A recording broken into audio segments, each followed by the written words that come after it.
Welcome to another video on SRID Cloud.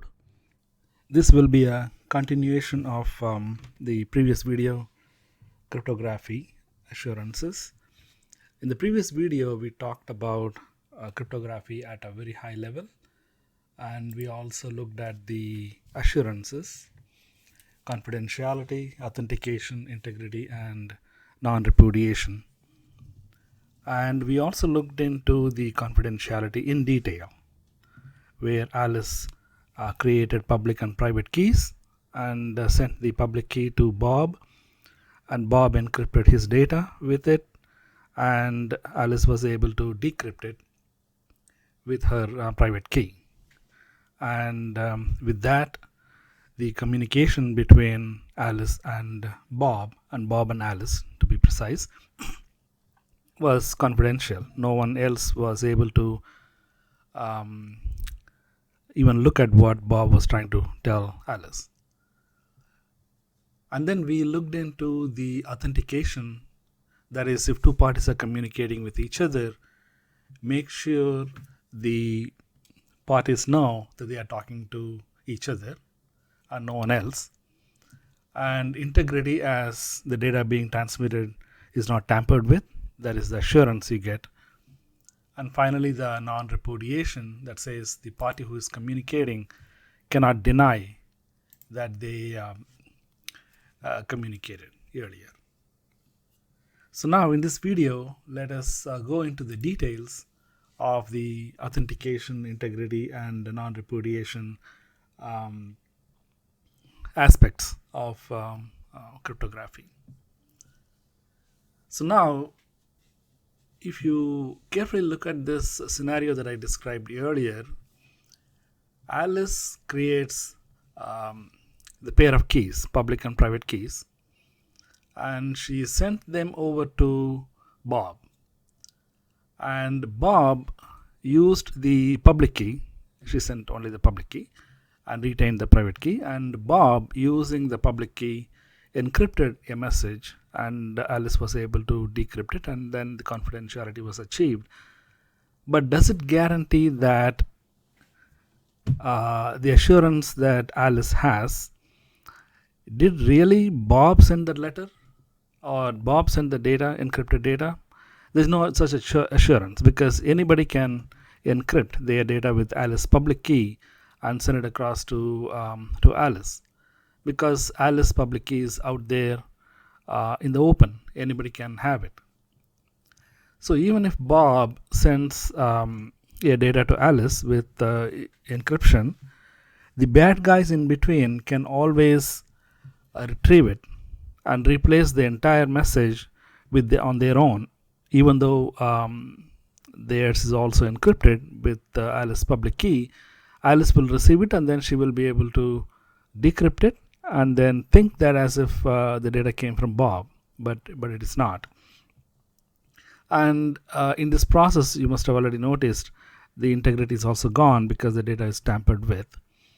And non-repudiation, Alice cannot prove that Bob actually sent the letter, and Bob can always deny that he did not send that information, because anybody can encrypt data with Alice's public key and send it across to Alice.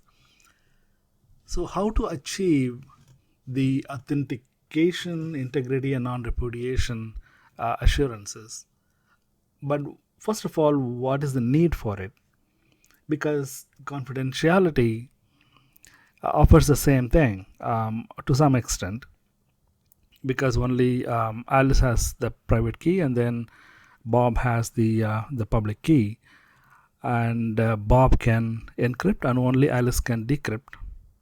To some extent, Bob can prove by some other means, maybe by putting some information in the data itself that it came from Bob, maybe his social security number or whatever, something that is confidential to him can be put in the data itself, and Alice can to some extent get the assurance that it is Bob who sent the letter or the data. Or even the integrity aspect of it, Bob can calculate a message access code, a code for his data, and then embed it in the data itself, and Alice can always calculate the same data again and then make sure that the data did not get tampered with. But in reality, that is not the case.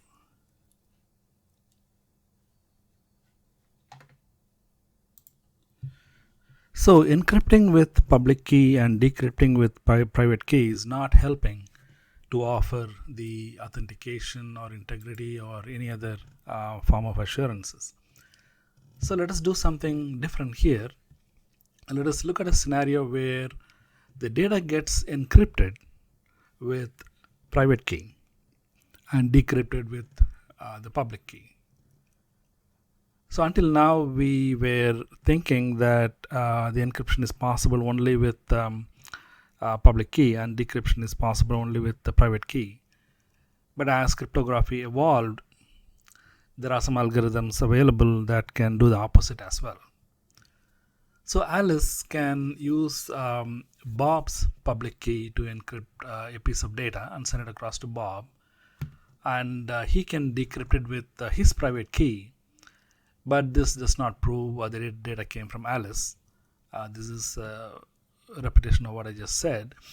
So there's no guarantee of data tampering, cannot prove non-repudiation, and so on.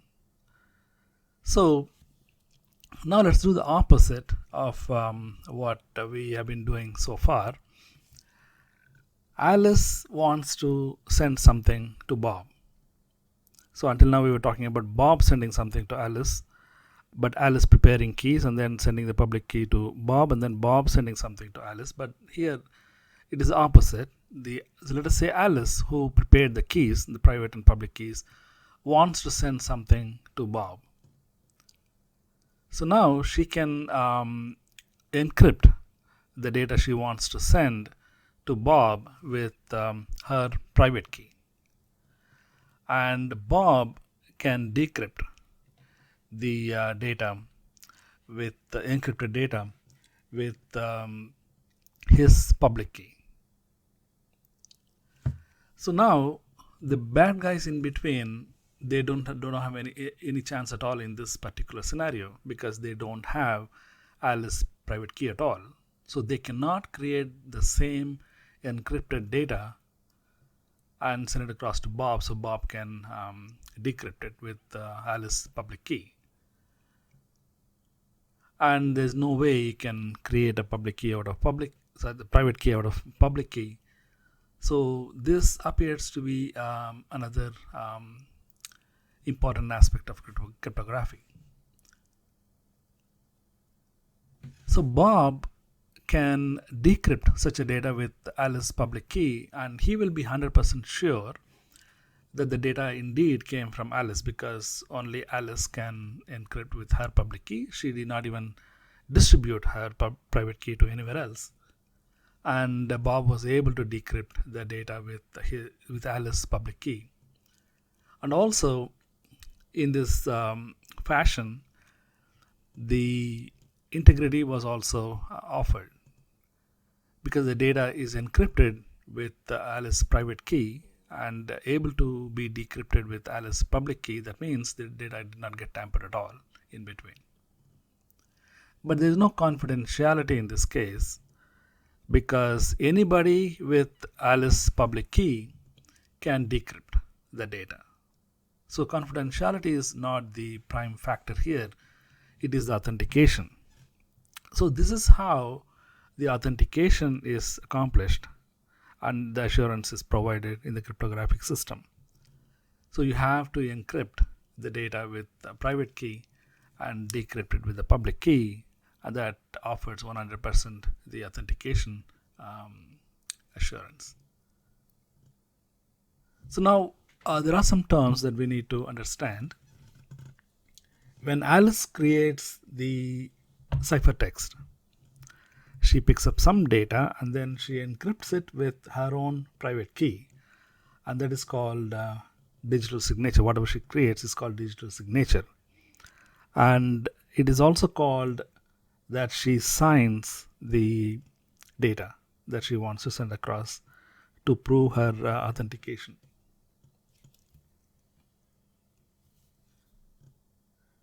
So now I'm going to show you a formula, an algorithm that can be used to encrypt your data with private key and then decrypt it with public key.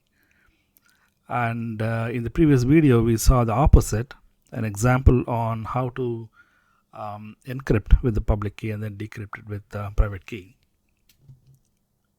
So here is the example. It should like similar to what we saw earlier. The only thing is we are now using the private key to encrypt and then public key to decrypt. So I let you read this page because we saw this in detail in the previous video. Picking two prime numbers and then calculating their products and then calculating the p minus 1 and q minus 1 and then use that information to create the private key, and how the encryption can happen with private key and decryption can happen in the public key. In fact, it is the same algorithm, but the data is being swapped in between. So it is possible to develop an algorithm where you can encrypt with public key and decrypt it with the private key, and opposite as well. So now let's talk about integrity. We already saw this in several fashions. In the public key encryption and then private key decryption, integrity is maintained, because if Alice is able to decrypt the data with her private key, that means the data is secure and it is not tampered with. And even in the other case where Alice encrypted with her private key and Bob was able to decrypt it with Alice's public key, the integrity was maintained there as well, indirectly. But in reality, the encryption with the public key or private key is very, very slow, and it is very slow compared to the secret key cryptography. In the secret key cryptography, there is no a pair of keys. There is only one key, and that key is somehow distributed to the parties. That is a problem that public key private key solved. And with secret key, the encryption and decryption is very, very easy, because there is no need for two different keys to be used for the encryption and decryption purposes. But here that is not the case. We have two sets of keys. One is used for encryption and the other one is used for decryption. So the algorithm has to be a little bit fancied for the encryption to work. Encryption with public key private key is very, very slow. To solve this problem, a very novel method is applied, and that is, let us say Alice wants to communicate with Bob, and she will convert the data she is trying to send across into a message digest. She will apply some algorithm and she will convert a very lengthy data, maybe several megabytes and several gigabytes, and convert that into a very tiny piece of data. And then she can sign it with her private key and then send it across to the other end, to Bob, along with the actual data itself. And on the other end, Bob can decrypt it with the Alice public key, and also independently calculate the same message access code. And if the code matches with whatever Alice sent, then that means the integrity is maintained. So Alice need not have to encrypt a humongous data in order to send it across to Bob. She can encrypt only the tiny message digest only. So this is how the integrity is accomplished practically. Otherwise it will be very, very difficult. It will take several hours or several days to encrypt a very large data to be sent across, and which is not practically possible in this e-commerce world. So the integrity is done with the message access digest.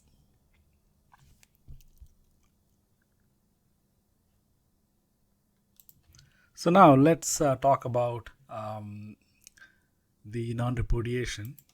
I think this is kind of very easy to understand now. The fact that Alice is able to encrypt her data with her private key, only she can do it, others cannot do that. And Bob can receive the data and then decrypt it with Alice's public key, and that should give you the assurance that Alice cannot deny that she sent the data. So this is how the non-repudiation is accomplished. So now let's talk about something very, very important. You may ask, why would Alice, or rather, what would Alice want to send across to Bob that requires authentication, integrity, and non-repudiation? The answers can be many, but most importantly, it is her own public key that she needs to distribute to the other end, and that requires authentication, that requires non-repudiation, that requires integrity. So it is the public key, her own public key, is what she needs to send across.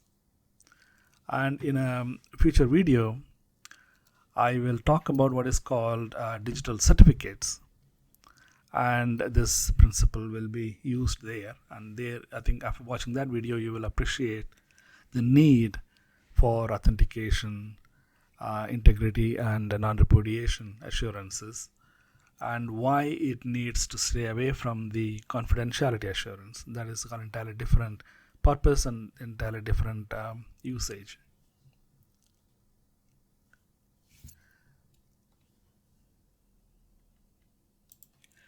So hope you enjoyed this video and understood the cryptographic assurances a little bit more detail. But I don't think we are there yet. We need to put all these things into perspective and understand what is a digital certificate, what is X509 certificate, what is PGP, the pretty good privacy, and some practical examples. Then you will be able to understand these in detail. So thanks for watching, and I will be producing more videos very soon.